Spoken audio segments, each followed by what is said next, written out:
देखिए, हमारे अंदर कई तरह की पावर्स होते हैं, पर हमें उनके बारे में पता नहीं होता।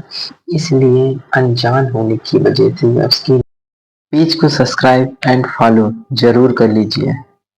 नॉलेज ना होने की वजह से हम अपने आप को एक नॉर्मल वुमन मान लेते हैं, परंतु इस बॉडी में, इस ह्यूमन बॉडी में अलग-अलग तरह की कई पावर्स हैं, जिसको लोग एक्टिवेट करके यूज़ भी करते हैं।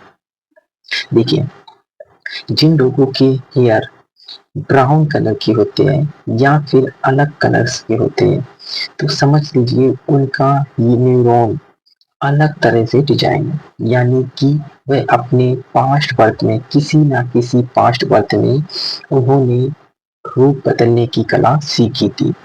उसी वजह से जब हम कोई चीज सीख लेते तो वो हमारे डीएनए में कोड हो जाता है और अगले जन्मों तक वो चीज बनी रहती है। और उसी वजह से हमारी बॉडी में अलग-अलग तरह से चीज़ें दिखती हैं। जैसे जिसके ब्राउन हेयर्स होते हैं या ब्राउन रेटिना होती है, तो समझ लो उनका कहीं न कहीं वंशज सर्प वंशज यानी स्नेक से जुड़ा हुआ है और उन्हें कहीं न कहीं किसी न किसी तरह से अब मनुष्य योनि मिल गई है।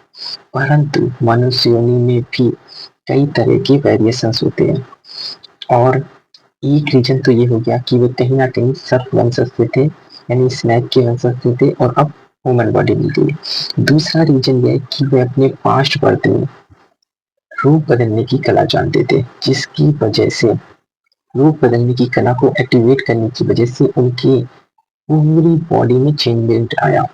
उस चेंजमेंट की वजह से उसकी डीएनए में वो अलग और एक यूनिक तरह से पैटर्न बन गया।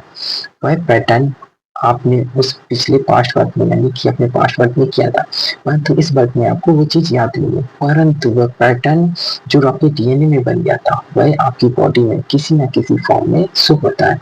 तो ये हो गया दूसरा फॉर्म।